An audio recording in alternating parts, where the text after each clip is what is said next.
Deadpool might seem like a big goofball, but you have to admit, he's got moves. And there are many times when he has used said moves to best shame and insult his peers. Dazzler is a pretty confident person, but even she has had her day ruined by, you guessed it, Deadpool. And after he helped save her, no less. This all went down in Deadpool issue number 31 from the 2013 run on Deadpool. Here, Deadpool is in the past where he saves Alice and Blair from a bunch of vampires. However, their vamp hunting is not done just yet. But when Deadpool gets an important text, he ends up ditching Daz to deal with an emergency, leaving her to face the rest of the vampire horde solo. While Dazzler kind of just gets left holding the bag there, Wolverine sets himself up for this moment of embarrassment in Wolverine issue number 88. It all goes down when Deadpool decides to pay Garrison Kane a visit at the very same time Wolverine does. Or just before, rather. Wolverine is there to check in on Garrison on behalf of his friend James Hudson, aka Guardian from Alpha Flight, but Deadpool arrived just a bit before to find Kane so that he might get to his ex, Vanessa Carlyle,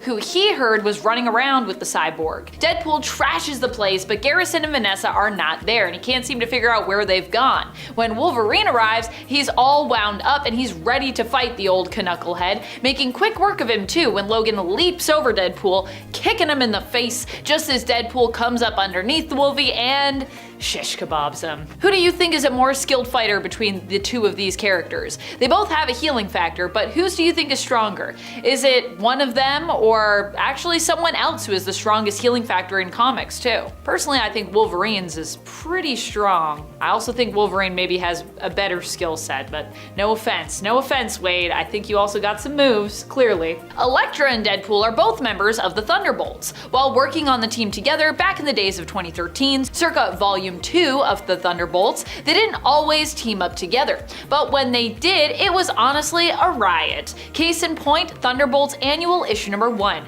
where we saw them team up together to steal Elsa Bloodstone's Bloodstone Choker. They sneak into Bloodstone Manor, and throughout the heist, Deadpool is constantly in awe of everything Elektra is doing. While his fanboying doesn't seem to faze her, she is bothered by his constant loud exclamations of praise because, you know, being loud while you're trying to sneak around on a heist is usually ill-advised. Needless to say, much to the disappointment of Elektra, they do get caught by Elsa and her monsters, and are locked up in a dungeon with the most unruly monsters in her manor, the ones who can't be redeemed or reasoned with. It's what happens when you team up with Wade on a sneaking mission. It doesn't go well. Deadpool has embarrassed many a team, and he has also embarrassed not just Psylocke, but the entire X-Force team here when he pulled them in the 2012 run of the Deadpool series. Nearer to the end, Deadpool was attempting to get himself killed as he just wanted to basically end everything. To do this, he would need a serum that removed his powers. Weirdly, having his powers removed would also give him a new lease on life that would lead to him not actually wanting to end his life and also make him handsome again. But I digress. To make this happen, he manipulated X-Force into working with him under the guise that they were chasing down someone who had attempted to assassinate him, which was kind of true.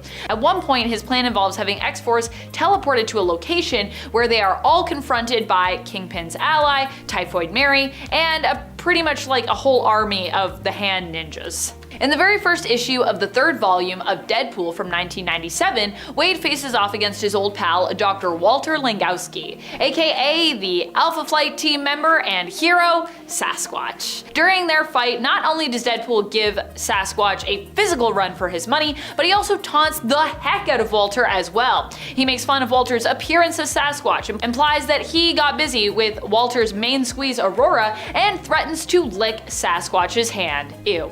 Despite their feud though, in the end, Deadpool puts himself at risk to take out a nuclear threat. One that he created, but he didn't know how bad it was gonna be. And Sasquatch carries Deadpool to safety, planning to aid in his recovery, and honestly impressed by this albeit dumb but heroic act. When it comes to this next entry on our list, these two are usually my favorite to see team up, as it's constantly a back and forth between them of who is messing with who, and that's what I love to see. They just got great banter. In this instance, we had the Cable/Deadpool annual, where Deadpool, after messing with time travel, royally messes up both his and Nathan's day by putting them in a scenario where, as Cable said, they could very much actually die and they might not survive this. That is how badly Deadpool messed up here. Weirdly impressive considering how powerful both Deadpool and Cable are when they're teamed up together. This is just the beginning of the story too. The rest of the annual is actually used to explain exactly how they got here. I love in medias res storytelling, so good. And if you thought that was embarrassing, nothing's as embarrassing like tricking someone into falling into a giant pile of 372,844 pancakes in the morning, which is exactly what Deadpool did to Domino. This was back in the 2008 run of Deadpool when Wade was looking to join the X-Men. Granted, he did all this to Domino because in his crazy mind, it was a foolproof way to learn if Domino's offer to join the X-Men was really sincere and not just part of a plot to try and eliminate him. He figured if he got rid of Domino and she was there to take him out under the guise of offering him X-Men membership, the X-Men would have sent a backup team with her, which would be deployed the moment that she was taken out. When no team jumped out to take her place, he instead helped her up out of that big pile of pancakes and then offered her some of them. There's nothing that I love more than a Spider-Man and Deadpool team up, but of course, it wouldn't be complete unless it ended in complete and total embarrassment. For one of the two of our heroes, sure, but usually, of course, for Spider-Man. I mean, Deadpool doesn't get easily embarrassed, so of course, it would be Spider-Man. This went down at the end of their adventure together in Spider-Man/Deadpool issue number 18. Spider-Man and Deadpool here are confronted by their weird hybrid offspring, a clone made from both their genetic material named Itsy Bitsy. She was dangerous as all heck and even drove Spider-Man to a point where he considered taking her out. However, Deadpool, who at this point had actually been working on becoming less murderous himself, decides to compromise his own newly developing morals to take out Itsy Bitsy so that he can save Peter from making that mistake and corrupting himself in that way by taking a life. Something Peter very rarely, if ever, actually does in the comics. He is usually a pretty big goody two-shoes. This led to a cute little bromance moment after, involving a conversation about loved ones filling the empty holes inside of us, but of course, the moment was then utterly ruined mid-hug by Deadpool offering to fill Spider-Man's holes anytime. In this next turn of events, Cyclops played right into Wade's hands. This was when Deadpool was given temporary membership to the X-Men, the story that also had all those pancakes that I talked about a few entries ago. It turns out they had only offered Deadpool a place on the team because they wanted to keep a close eye on him.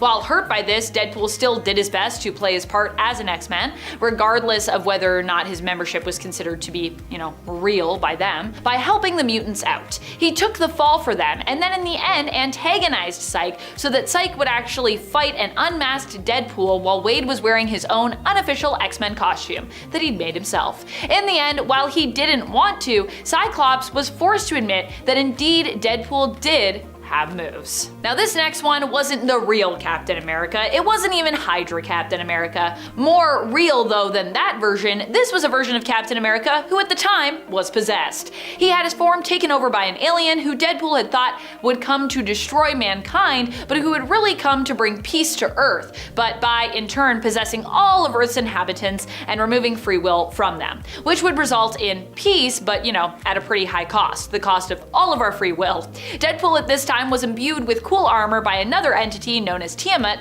initially prophesied to be the villain in this scenario, but actually aiding and fighting back against the alien entity who had possessed Earth. That's also why Deadpool looks the way he does here, just FYI. While Deadpool struggled with the moral quandary of which was better, peace or free will, Deadpool ultimately decided to choose free will and defeated possessed Captain America by kicking him in a very sensitive area. Doing so in order to, of course, save the world. So weirdly, he was able to save the world by kicking Captain America in a very special place. Starting at number 10, Stealing the Powers of the Silver Surfer. Fantastic Four from 1961, number 57, sees Dr. Doom take the power cosmic from the Herald of Galactus himself. The Silver Surfer ends up in Latveria and receives an invitation from Dr. Doom himself. The Surfer goes and Doom gives him a tour of his laboratory, acting very uncharacteristically humble and friendly. He then distracts the Surfer with a temporal photo of the universe, because of course he does,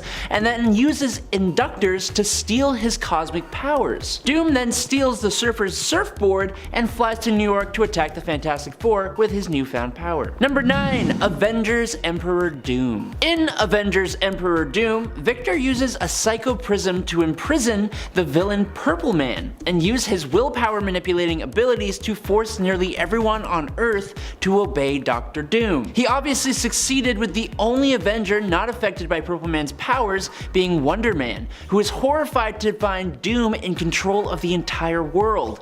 Only, Doom's world isn't exactly a bad place. Peace has been achieved, crime is practically non-existent, even nuclear weapons have been destroyed, and apartheid had been ended. On the other hand though, the people of the world were not actually free to do what they wished with their own willpower. Since Doom is ultimately the villain though, Wonder Man begins freeing the Avengers, who collectively have the strongest willpower, so they can team up to overthrow Doom, setting the world back to its former order. But I think a lot of readers were kind of like, hey, wait a minute, maybe Doom's world ain't so bad, bro. If you fans of Doom are enjoying this video, and you aren't already, make sure you subscribe to us here at Top 10 Nerd to see more videos like this one. Alright.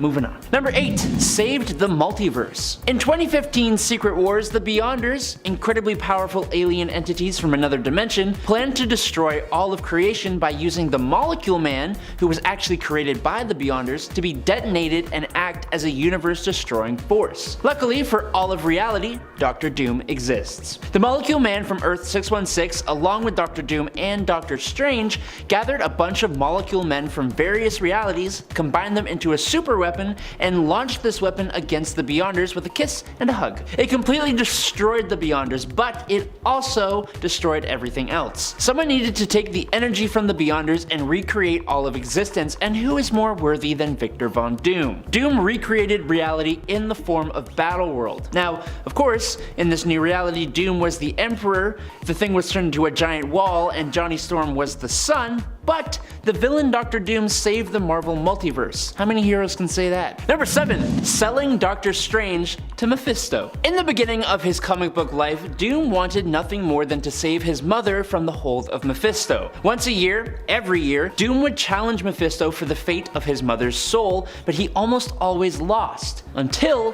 1989, when he teamed up with Doctor Strange in Triumph and Torment. Shortly after their arrival in Hell, the Doctors began to realize that they don't really stand a chance at winning at all. When the two become separated, Mephisto makes Doom an offer. Doctor Strange's soul in exchange for his mother's. A deal that Doom actually accepts. Doom captured Strange and made the deal, but after Doom's mom became so offended that her son would sell the Sorcerer Supreme just to save her soul, she refused to be freed, and that's when Dr. Doom's real plan could actually kick in. Thanks to his mother's pure act and a gadget that Doom slipped into Strange's cloak, the Sorcerer Supreme was able to use the light of this pure act to wound Mephisto and free himself and Victor's mother, and the three of them escaped. Doom pulled an old Uno reverse by not letting the Sorcerer Supreme in on his plan. Number 6. Doombots. In the Ultimate Spider-Man animated series, in an episode fittingly titled Doomed, the heroes decide to prove themselves by catching S.H.I.E.L.D's most wanted villain,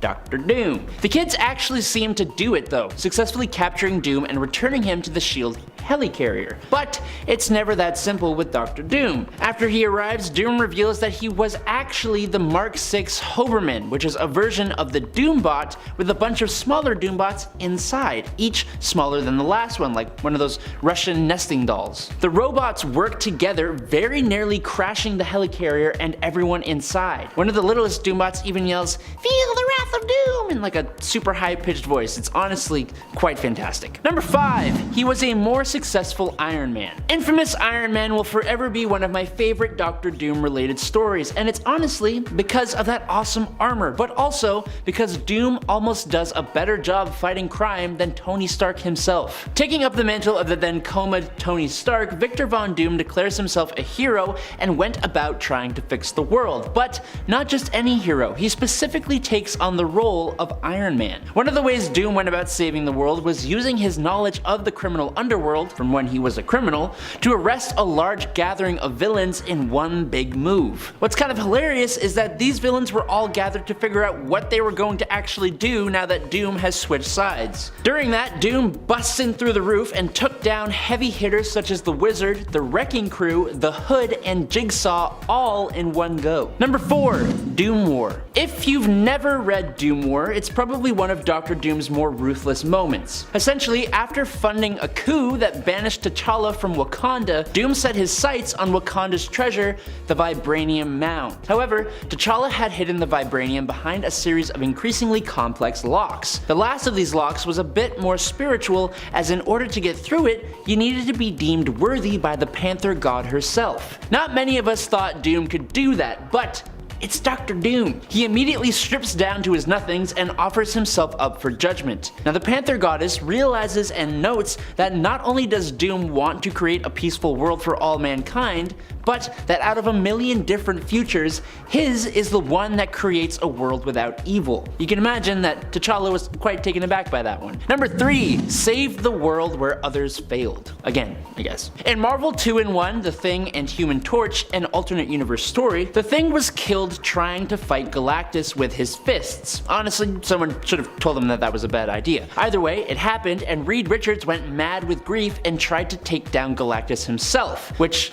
actually didn't work out and left the whole world defenseless. And of course, it's Dr. Doom who comes to the rescue, with both a plan and alien technology. Doom ends up swapping minds with Galactus, leaving the Devourer trapped in Doom's body while Doom's mind now controls the cosmic force of nature. Despite his newfound hunger, Doom swore to the people of Earth that they would be spared, and he didn't lie. Doom didn't eat the Earth. Instead, he ate literally everything else in the whole entire universe. But he defeated Galactus and Reed Richards did not, and that probably made Doom happier than any amount of planet consuming. Number 2. The Sentry. I could very easily do a speed round of Dr. Doom overpowering heroes and villains alike. He's removed the powers of the Fantastic Four in Fantastic Four number 70. His willpower is strong enough to overcome the persuasion powers of Purple Man and Emperor Doom. He has put down the Hulk, taken hits from Thor, and sensed the telepathic powers of Emma Frost. But I think what kind of makes me drop my jaw more than anything else is when he has gone up against the Sentry. The Sentry is probably the most powerful of Marvel's Superman-like characters. He's kind of basically a god. But Doom is Doom, and Doom cares not for gods. Not only has he tanked hits from the Sentry, which is absolutely insane, but in the Mighty Avengers number 10, Doom uses magic to very, very badly hurt a mentally distressed Sentry simply for placing his hands on the one and only Doom. And in at number 1 is Latveria. Okay, so this point isn't really a single instance, it's more like a constant. One of the biggest things about Doom that I think puts heroes to shame on the daily is the fact that he has made his country one of the greatest in the world, and despite being a bit of a dictator, his people love him for it. After becoming Doom, he returned to Latveria and took the country from the dictator that had ruined his life from birth, and he made the country one of the greatest nations on Earth. Some of the lowest crime rates, the highest literacy, and the highest employment rates, and it's a world power. He had complete control always, but unlike dictators who are loved at first and then hated, Doom was always loved. Heroes like Ben Grimm, for example, found this out on their own in issue number 10 of Infamous Iron Man when Ben was talking to a Latverian citizen. He said, "At least Doom is gone," and then the woman was like, no, I'd give anything to have him back, he always loved us. Number 10. Outsmarted. One of the most famous fights between the Hulk and the Thing also happens to be one of the first. This one goes down in Fantastic Four issue number 12, where the Fantastic Four are led to believe that the Hulk is the one behind a bunch of destruction, an attempt to get together to try and stop him. However, this does not end up working out very well. That's because the Hulk is not only the strongest there is, but he also manages to outsmart them almost completely. Hulk realizes that the FF have the advantage, since together they are very powerful, but if he can take them on one by one, then he stands a better chance at defeating them. That's right, it wasn't even his brute strength, but his strategy that allowed him to defeat the Fantastic Four this time around. Well, Almost. The thing seemingly defeats the Hulk with his piledriver punch, but in reality, his punch misses, and it was actually an energy ray that hit the Hulk and knocked him out. Fortunately though, this reveals to the FF that the Hulk was not behind all the destruction, and yeah. They can at least now go after the people that are actually responsible. Number 9. Illuminate the Truth. In the secondary short comic that is included in the World War Hulk prologue Worldbreaker, titled Round Trip, we get to see an alternate Hulk embarrass a group he refers to as the Illuminators, obviously the more cartoonish version of the Illuminati. This group ends up sending Hulk to space and another planet in a spaceship, ultimately because he stole Namor's sandwich. How does Hulk embarrass them? In a similar fashion to his plan in the reality of Earth 616, he ends up heading homeward after the group exiles him. Here he doesn't necessarily seem to have the same trauma behind him as he does on 616, fueling his rage even more, but the Illuminators are still completely in a tizzy over the fact that the Hulk ship seems to be on a return course after they sent him away. Except Namor. Namor feels safe knowing that he lives deep in the ocean and that if the surface world gets all smashed up, he and his kingdom will probably still be good. And friends, before we move on to the next spot on this list, if you love our channel and you love our content, be sure to head on over to Facebook to show us that love and support by giving us a follow and a like. I think that's one of the things you do on Facebook. You like stuff. Hey. Number 8. To Hear You Scream. Speaking of World War Hulk, one of the most embarrassing fights comes from the very beginning of that event, in World War Hulk issue number 1, when Hulk faces off against Black Bolt. Black Bolt and his queen Medusa, you see, have some ego, which ends up quickly turning into hubris for them. Black Bolt had fought the Hulk before and won, so it was for this reason that they barely even gave Hulk the time of day when he shows up. When Hulk rushes them both, angry for what has happened to his people and the planet that he freed and made his own, Black Bolt only responds with a whisper, saying, "Enough," and with the force of his words pushing Hulk far back. But Hulk ends up coming out on top as he immediately recovers and leaps back at Black Bolt. He didn't come to Attilan for a whisper, he came to hear Black Bolt scream, and it definitely seems like he makes him scream. It does not look like he's in great shape after that conversation. Number 7. Size isn't everything. It really isn't in terms of battle, as is proven in the Ultimates issue number 5. You see, in the Ultimate Universe of Earth 1610, Hulk isn't exactly a hero. Here the Avengers are known as the Ultimates, although there is also an Avengers team in this reality, but trust me, they aren't quite the heroic equivalent to the 616 team that we know. But the Ultimates pretty much are that.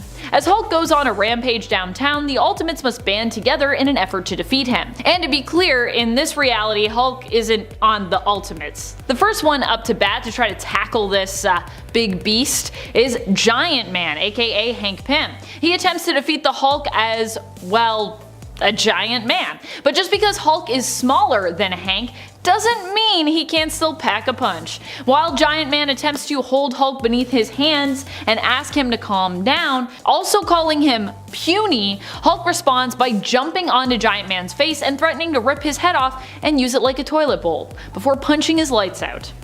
Proving that, yeah, even if you think, well, I'm a lot bigger than the Hulk, it doesn't mean that the Hulk can't mess you up. Number 6. Bustin' makes me feel not so good.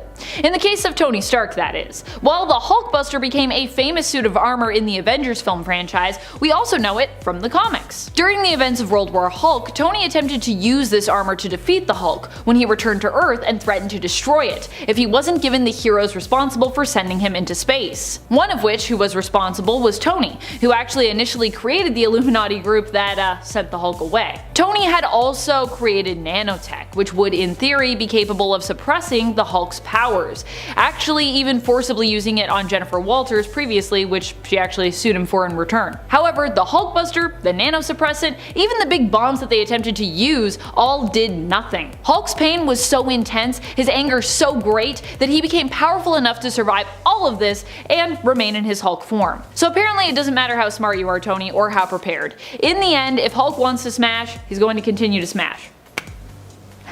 You Can't Hulk bust your way out of that one. Number 5. J'accuse. Blade is one of the newest members of the Avengers main roster. And being new, it seems that he doesn't quite understand how best to deal with other Avengers members, like former and founding Avenger member the Hulk. While Hulk is on a rampage, the Avengers attempt to intercede in Immortal Hulk issue 47, and Blade thinks he has it all figured out. He thinks that Hulk has actually been transformed into a vampire thanks to his new/old powers like being stronger at night and being able to return from the dead. Blade might know vampires, but that doesn't mean he's always right when it comes to his suspicions. Hulk's response to Blade's accusation? To ask him if he can turn into a bat, being that Blade is also part vampire. Blade responds with no, and Hulk tells him it's a good time to learn as he tosses him up high and away. He's like, hey, can you do that? You can't? Great. Bye. Number 4. Hot tubbing. While some people might focus on when Hulk beat Thor in Thor Ragnarok in the MCU when it comes to embarrassing moments, I think there is one that tops that. After the fight, Thor is taken to Hulk's private quarters, where his wounds are tended to. When he awakes with a start, he notices Hulk is also there in what appears to be a hot tub? Hulk hot tub. Thor asks Hulk about how he ended up here, and when he finds out that he crash landed on Sakaar via a Quinjet, asks him where the Quinjet is. Hulk responds by getting up out of the tub and crossing the room to where the window is to show Thor the current location of the Quinjet now. This is when Thor learns that Hulk was, naked in that hot tub, which prompts him to seemingly avert his eyes and remark on how that image is now permanently burned into his mind. Yeah, he looks pretty uncomfortable and pretty embarrassed. Oh boy. Number 3. Love frenzy. There was that one time Bruce Banner as the Hulk completely lost it, going into a frenzy that caused him to try and both chase down and beat up She-Hulk. And not only that either. It turns out this whole attempt to do so was actually kind of part of a mating ritual thing. It seems that Hulk forgot that She-Hulk was his cousin, because he was in a frenzied Hulk form. Luckily, Hulk didn't get his way here and was eventually set right again. Although in the Old Man Logan universe, the two do apparently end up together, and we don't really know if Jen was here for that or not. Either way, the whole ordeal is pretty embarrassing for Jen, but also likely embarrassing for Bruce as well, if he was told about it afterwards. It's just embarrassing all around, and also pretty, squicky. Ugh. Number 2. Ripped in Two. Wow, I like how I made number 2 ripped in two. I didn't do that on purpose, but that's good. When Ultimate Wolverine and Ultimate Hulk fought one another in the Ultimate Universe, Hulk pretty much put Wolverine to shame. In this alternate universe of Earth 1610, Wolverine was hired by Nick Fury to track down the Hulk. Wolverine tracked him down alright, but wasn't so good at dealing with him once he did. At one point, Hulk tears Wolverine straight down the middle and tosses his legs so far away that Logan has a challenging time recovering them. And of course I mean right down the middle, not down the middle this way, down across the middle, I guess I should say. In this reality, Wolverine can't just grow new legs, by the way. In order to recover, he needs to find and basically reattach his legs so that his healing powers, or his survival powers more can basically take effect and kick in and heal him. So yeah, he had to crawl all the way over to find his legs in the snow. Great. Also, mountains. There were mountains there. Number 1. Why are you hitting yourself? While Thor and Hulk fought in Ragnarok, where Hulk only really won against Thor thanks to the help of Grandmaster, tasing Thor until he passed out, just as he was figuring out how to harness the power of lightning without his hammer too, in the comics these two have fought actually multiple times. One such occasion involved a showdown where Hulk made fun of Thor for having long hair, mistaking him for a hairy lady and telling him that he should get a haircut. Thor of course did not take too kindly to these remarks about his long golden locks, which he quite loves, and fought back against Hulk with his hammer Mjolnir. However, Thor ended up surprised when Hulk refused to surrender, claiming he was the strongest there will ever be, before grabbing Thor's hammer arm and then making Thor basically hit himself with Mjolnir. Ouch. Hey Thor, why are you hitting yourself? Number 10. Hulk. We all know of the famous Hulkbuster suit. But would it just blow your minds if I told you that Iron Man has defeated the Hulk without it? Yes, that's right. In Iron Man issue 132, our Golden Avenger faced off mano a mano against the strongest Green Avenger. And when I tell you this was one hell of a fight, I ain't lying. After an attempt at helping Bruce Banner results in the Hulk persona emerging, resulting in Tony donning the suit and protecting his employees, the fight goes from Stark Industries to underwater to an Air Force base where the two basically play baseball with a luggage carrier and Tony's favorite jet. The resulting explosion stunned the Hulk, and in that moment, Tony mustered every bit of solar and reserve energy he could, overriding the safety protocols of his suit to hit the stunned Hulk with a singular massive punch that knocked out Hulk and killed that suit of armor. Number 9. Sentry / The Void. This is one of those do whatever the hell I can to defeat you kind of moments. In the Marvel Siege storyline, Bob Reynolds, the Sentry, one of Marvel's Superman characters, has joined with Norman Osborn and his Dark Avengers, being somewhat taken over by the Void. In the end of the story, the Sentry, using the power of the Void, was directed by Osborn to take out the floating city of Asgard, which he did, sending it crashing to the ground. And then he de-lifed Loki. The other Avengers and Thor have not been able to defeat Sentry / Void yet, so as one last ditch attempt, Iron Man uses a whole Hammer helicarrier as a missile and crashes the whole thing down on top of him. This weakens the Void enough that Thor can end him with a blow from Mjolnir, but damn, Tony really just had enough of this guy. Number 8. Hawkeye. Surprise! Hawkeye does not stand a chance against Iron Man, but he did actually put up a pretty good fight the first 2 times they fought. Both times were in Tales of Suspense in issue 57 and 60. Hawkeye's first appearances before he was actually a hero, when he was instead a criminal. Natasha Romanoff, who is also a criminal at the time, tricks Clint into helping her steal Tony's powerful tech. It doesn't go too well for them though. At the end of the first fight in issue 57, Tony gets Clint clinging onto a pole, which he then bends and flicks like one of those little door stopper things, thwanging little Robin Hood here into the water and then saving the unconscious Clint from drowning. Doth Mother know you have not liked or subscribed? Well, that's okay if you don't want to, but it would be appreciated. Okay, let's move on. Number 7. Captain Marvel and Gamora. Combo! Wham bam! Actually, more like pew pew. Look, love it or hate it, the second Marvel Civil War event happened. I could get into what the conflict itself was actually about, but that doesn't really have anything to do with this point. The main thing you need to know is that just like the first Civil War, the superhuman community is split, with Iron Man leading one side and Carol Danvers leading the other. At the time of this story, Iron Man was sporting his Model Prime armor, an armor that could basically shapeshift and change color for whatever it was he needed to do at the time, making the need for multiple armors a little redundant. During a conflict with Captain Marvel and her group, Tony was under attack from some pretty powerful heroes, specifically Captain Marvel and Gamora jumped in to do battle before they were dispatched from a single blast from Iron Man. Just one shot is all he needed. Damn. Number 6. Emma Frost. Did you know the Avengers fought the X-Men? Yes, it's true. And a comic titled, get this, Avengers vs. X-Men. It's a good title.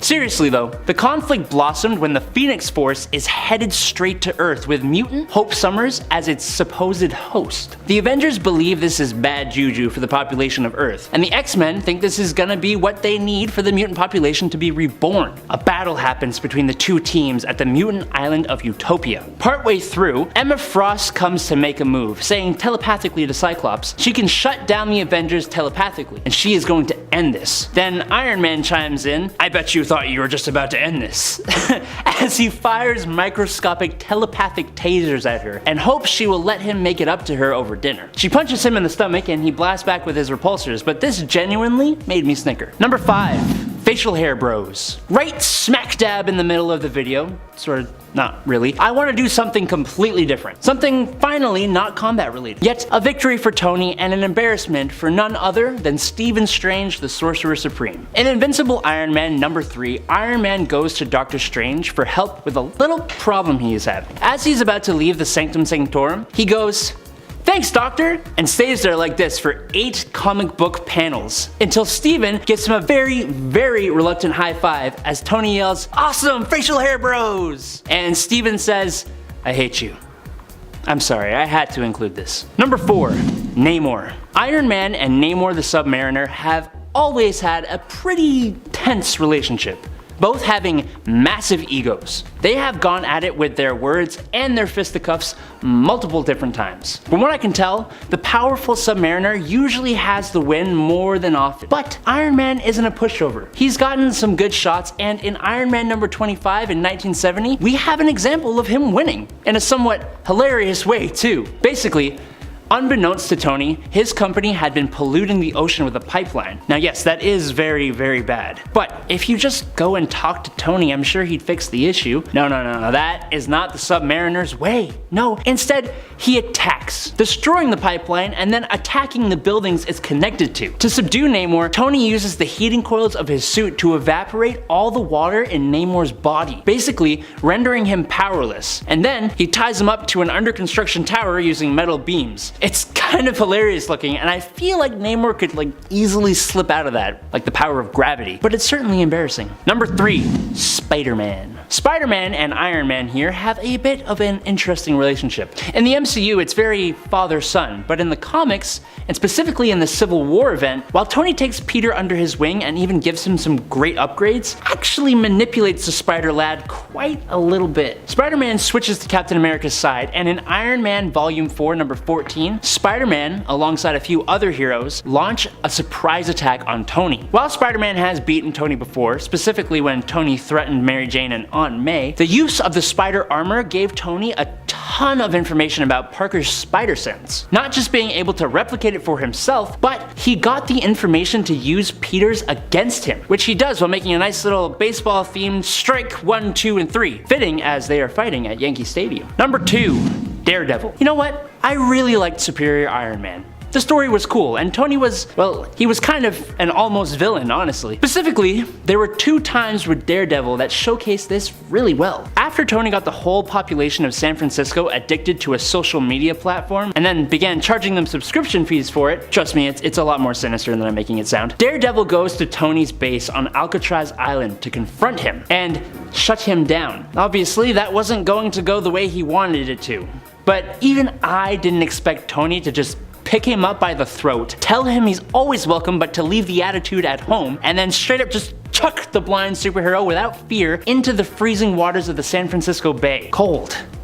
Literally. Number 1, Captain America. We love Civil War. Not the actual Civil War, the Marvel one. So many great examples of superheroes fighting other superheroes. But the main star of the show in this conflict is Iron Man versus Captain America. And while the climactic fight ultimately ended in a Captain America favored draw, I'd say the first major fight was definitely more of a win for Tony. In issue 3 and 4 of the main Civil War comic, a battle takes place between the forces of both Cap and Stark. While Steve is fighting Spider-Man, Iron Man comes swooping in, attacking with an armor that's analyzed every fight Cap has ever had. And he just starts going to town on the guy, feeding him the left, right, until Cap is absolutely battered. Cap still doesn't go down, so Tony uses a high frequency that shuts down the human brain. He's about to end the fight when Hercules jumps in, attacking him with an oil tanker truck. Number 10, Peter Parker. Hey, we didn't say which Spider-Man was doing the embarrassing here. Peter Parker and Miles Morales met for the first time when Peter was teleported to Miles' universe. Now, I don't know why Peter's first decision was to attack Mr. Morales. He's had clones of himself before, and he's also been to other alternate universes, but hey, that's what he did. And it was 110% a mistake. As fans of Miles know, he is extremely capable. And he also has a unique Spider-Man power set. He used his Venom sting to paralyze Peter while jumping over him. He then went invisible and got Peter with a sneak attack kick to the face. It doesn't stop there though. After Peter demasked Miles, he got a nice electric shock that knocked him out cold. For an 11-year-old kid, Miles gave the experienced Peter Parker quite the beating. Number 9, Winter Soldier and Falcon. For a young lad, Peter Parker seems to overpower a lot of people. In his introduction to the Marvel Cinematic Universe, Peter just shows us and 2 of Captain America's best pals that he ain't someone to mess with. During their fight, he overpowered the super soldier, even using his metal arms against him, disables and webs up Falcon, and redirects a huge chunk of metal flung at him by the Winter Soldier, all while quipping in the best ways possible. It was honestly so awesome to see when it first happened. He leaves them laying on the ground exhausted and webbed up. Not only an embarrassment for the 2 veteran soldiers and heroes, but a really fitting and hilarious introduction for the character to the MCU. Number 8, Luke Cage. A lot of the time, when a new hero is introduced into a comic book world, a fight between the misunderstood hero and another has to take place. That is exactly what happened when Luke Cage came on the scene. Luke Cage, the hero for hire, showed up in the Amazing Spider-Man number 123, hired by J. Jonah Jameson to capture Spider-Man for the death of Norman Osborn. Luke Cage ain't a guy you should underestimate by any means. Super strength and stamina, bulletproof skin, and a healing factor. But it's Spider-Man. Luke tackles Spider-Man off a roof and gets a few punches in. But Spider-Man kicked him off of another roof, teased him about basically being a mercenary, slammed him through a brick wall, got several fists to the face in, used Luke's own weight against him, and punched him through a skylight. They come to blows later on in the comic with pretty much the same outcome, causing Luke Cage to quit this one particular job. Go Web! Fly! Up, up, and away, Web! Shazam! Go, Web, go!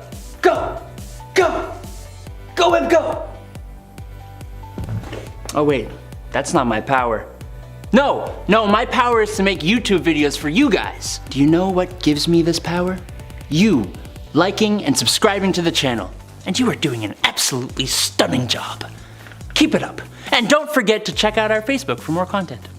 Number 7, the Hulk. In terms of raw power, Spider-Man stands absolutely no chance against the Hulk. I think his spider sense may give him some kind of advantage, but there is no way he is lasting long in that fight. Unless he gets a power boost in the form of, I don't know, the power cosmic. Oh, that's exactly what happened in the Amazing Spider-Man issue number 328. The Grey Hulk, who yes is a bit weaker and logical compared to his Savage counterpart, is hired by Sebastian Shaw to target Spider-Man. Money is always a good motivator. Unfortunately for Hulk, Spider-Man has been going to the cosmic gym and hitting the cosmic weights.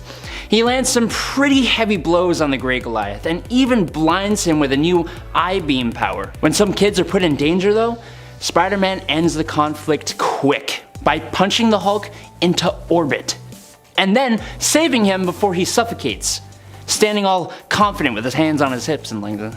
Number 6, the Fantastic Four. In the very first issue of his self-titled magazine, Spider-Man is putting other heroes to shame. Spider-Man infiltrates the Baxter building, where he is encased in a plexiglass cage that he very easily opens the door to. He takes a single punch from the thing before he throws him into Johnny Storm. When Reed tries to catch Peter, he totally just dodges it and webs up Mr. Fantastic's hands. He uses his spider sense to detect Sue Storm while she's invisible and spins her around really fast with her lasso. But then, Johnny Storm gets him in a circle of flame. He says, and I quote, "Well, I'll just jump over that clown's little trap." It's honestly a pretty impressive display, and it happened in no less than 1.5 pages. The fight ends when Spider-Man lets him know that he's here to join up, and with that little fight was just a display of what he can do. Yeah, that little display would probably do better than a resume. Number 5, Iron Man. In the Civil War storyline, we know that Spider-Man initially is on the side of Tony Stark's Iron Man, but after he sees the lengths that Tony is willing to go to, he has a bit of a change of heart. Obviously, this leads to a scuffle between the two. At this time, Tony had given Peter the Iron Spider suit. What he didn't tell Peter is that he built in an emergency override that would shut down the suit and essentially shut down Peter with the simple phrase Omega Omega Epsilon 9. It's only a bit of a jerk move. You took Peter under your wing, but you're going to plant a failsafe against him? It kinda makes it look like you know you're guilty. But then again, he is a genius, he is a member of the Illuminati, and he is not the kind of guy to take risks. But how is this embarrassing for Tony? Well, I'm glad you asked, my little nerds. Peter is no idiot, and behind Stark's back, he hacked into the suit and built in his own override to override the override that Tony put there. Passcode, surprise. And the suit is back up and running and covers Tony's helmet in a thick layer of web, allowing Peter to get in a good punch and escape. Number 4. Wolverine. This one's a pretty quick one. I bet some of you thought I was going to pull from the Wolverine vs. Spider-Man comic. I'll do you one better.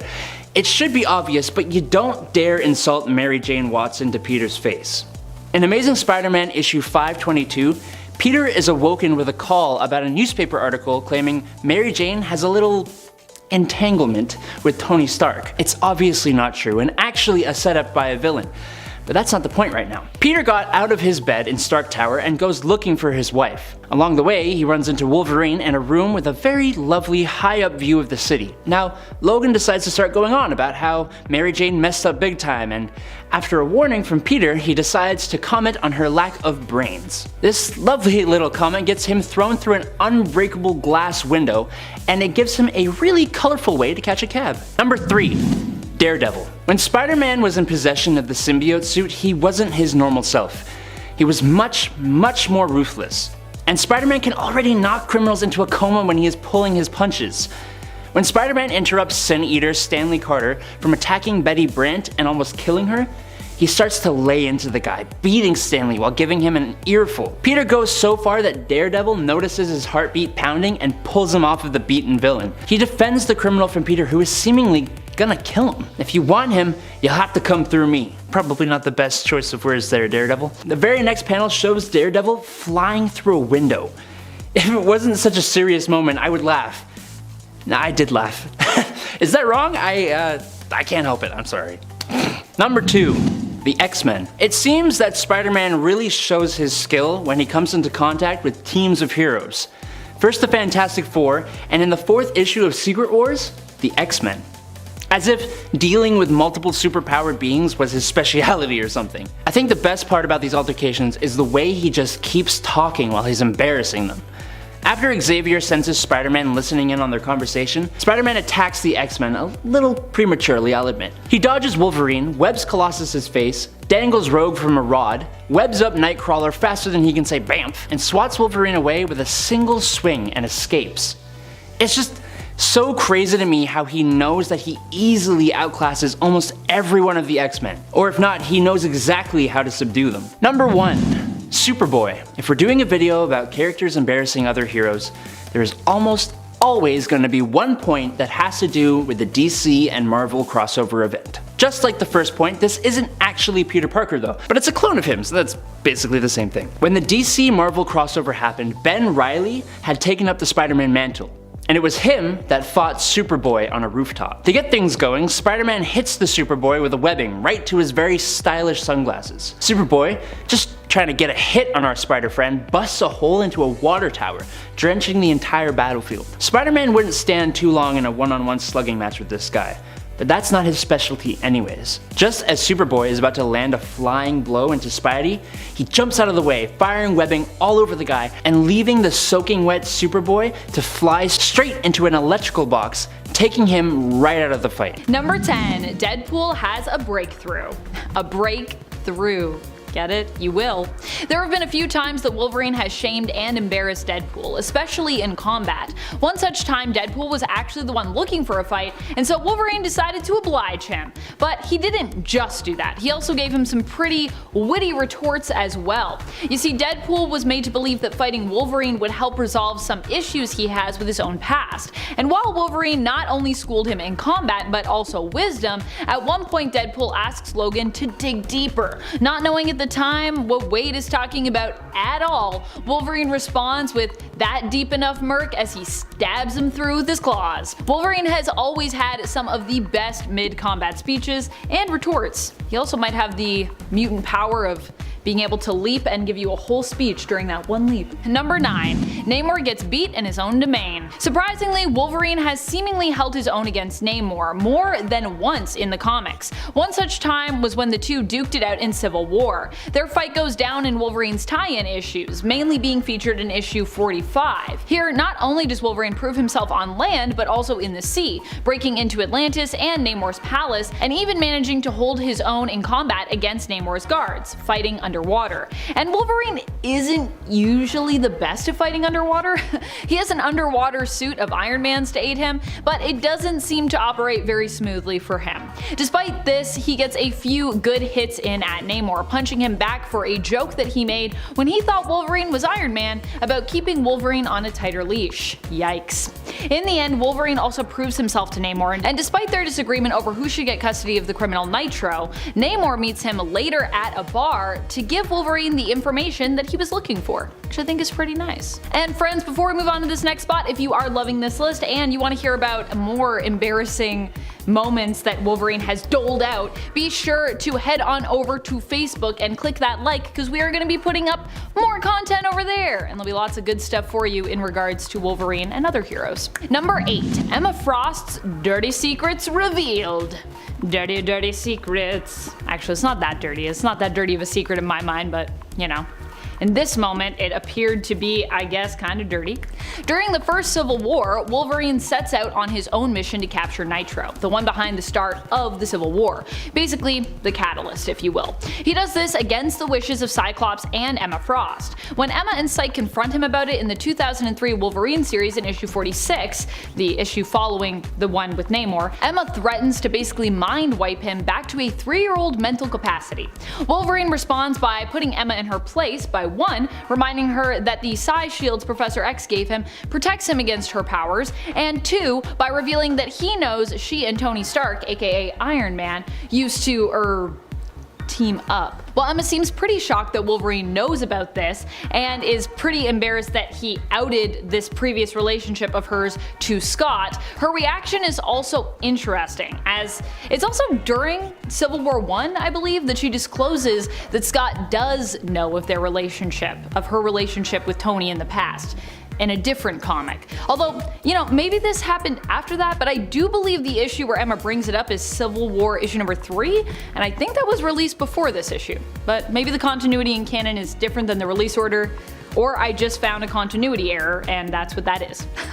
Number 7. Is Hulk really the strongest there is? Yes, he still is, I think. He is the strongest there is. But he's not always the smartest, as is proven here in this fight against Wolverine from Incredible Hulk issue 340. Now, it should be noted that in this fight, Wolverine is actually taking on the Grey Hulk, which isn't known for being one of the strongest personas or versions of the Hulk. But still, the impressive part here isn't so much even Wolverine's skill and strength as a fighter, although you're likely to be impressed by that somewhat still if you're so inclined, but the smarts and character development we see Wolverine display here. Wolverine accidentally picks a fight with Hulk by insulting him, unintentionally. Hulk responds by attempting to attack Wolverine, who manages to get the first slash and kind of dodge in successfully, but then decides to take the higher road and actually chooses to apologize to the Hulk, not wanting to fight him and attempting to fight against his own internal animalistic desire and instincts to do so. When Hulk refuses to let him go and says, "I've gotten smarter and you've gotten gutless," Wolverine replied with, "Knowing when to fight and when to walk away is more smarts than you'll ever have." Yeah, I like that. Such a good Wolverine line to Hulk. Like, I'm just like, whoo! Ouch, you're gonna need some ice for that burn, Hulk. Number 6. Cable and Bishop both get bested. I can't even believe that this happened. Cable is considered an Omega level mutant, and yet Wolverine was still able to take him down. And for reference, Wolverine is considered Beta level when it comes to his abilities and his control over them more specifically. At least, I think he's still considered Beta level. He's definitely not Omega level, I'll tell you that much. Granted, Wolverine did have some help here from Bishop, and does at least choose to spare Cable during their fight as part of the Executioner song story. You see, he thinks that Cable is actually the one they're looking for, but really it's his evil twin Strife. Wolverine isn't quite ready to kill him dead though, not knowing about Strife, but he does have a small amount of doubt that stays in his head. So he's like, I'm just gonna hold off, because even though I think it's you, we don't know for sure. You're making me doubt it.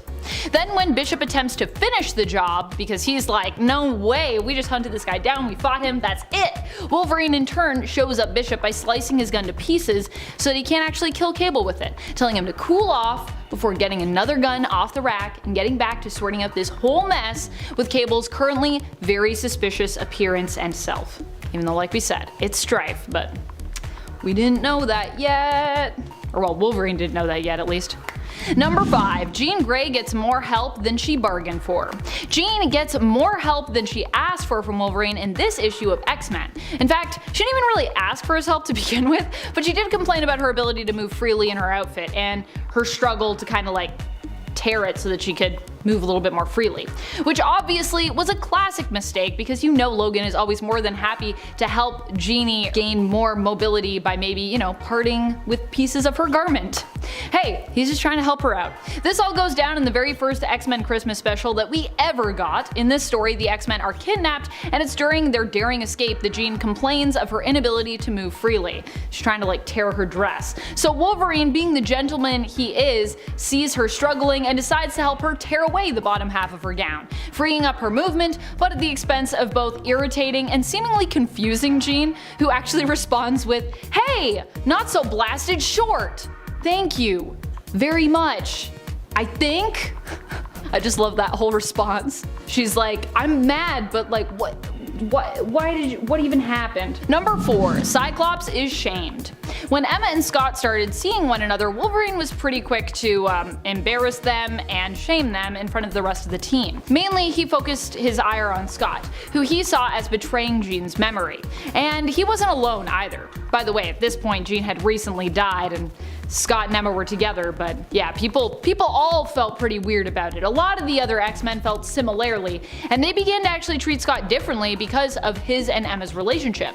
This was because the two had started seeing one another psychically while Scott was still with Jean, but he and Marvel Girl, as she was formerly known, were having marital problems at the time. He had a psychic affair with Emma, and then after Jean died, immediately started like just being in this very public relationship with her. Wolverine even went so far as to fight Scott physically over this blossoming relationship with Emma. Don't worry though, Jean's ghost would arrive to give Scott the green light so we could all feel better about the whole thing. Jean's ghost always coming back to be like, look, everyone just be cool. I'm Jean's ghost, I am like a god. Number 3, Shatterstar gets shattered. That's right, Wolverine pretty much completely embarrassed and obliterated Shatterstar in the Executioner's song story. While Shatterstar did seem to miraculously survive here, Wolverine gave him a fistful of claws, not only embarrassing Shatterstar, but also leaving Richter pretty distraught amidst the loss of his most dearest friend. Even back in the 90s, the feelings were pretty strong between Richter and Shatterstar, as is evident here, and in many of the comics. This all went down in an epic fight between various X-teams, including a split-up X-Men roster into 2 separate teams, Blue and Gold, and X-Factor besides. Wolverine is quick to jump into action, and Shatterstar doesn't even get to show off his own impressive fighting skills much before Wolverine turns him into a shish kebab. For someone who is known for being a proud warrior, this whole display, I imagine, would be pretty disappointing for Shatterstar. While he didn't physically die from his injury here, he may have died of embarrassment. Number 2, Spider-Man gets hit where it hurts. In the heart. You can tell that this was a moment that really was upsetting to Peter Parker's Spider-Man because of how he reacts to it. At one point, when both Wolverine and Spider-Man are staying in Avengers Tower, Pete and MJ, who is also there with Peter, have a kind of a relationship scandal. A news story is basically being spread around that MJ, who is still married to Peter at the time, is having an affair with Tony Stark. While Peter is distraught about this, Wolverine takes the opportunity to make a joke at MJ's expense and at the expense of her and Peter's relationship. He says, and I quote, "Sweet Cheeks messed up big time. It's not your fault she screwed up. I mean, if she had brains to go with all that beauty, she wouldn't be with you in the first place, right?" Ouch! Peter of course reacts by pushing Wolverine so hard that he goes flying through and out of a ceiling to floor window in the high-rise that was supposed to be made of unbreakable glass. So you can tell that one probably cut real deep for Peter. Whew.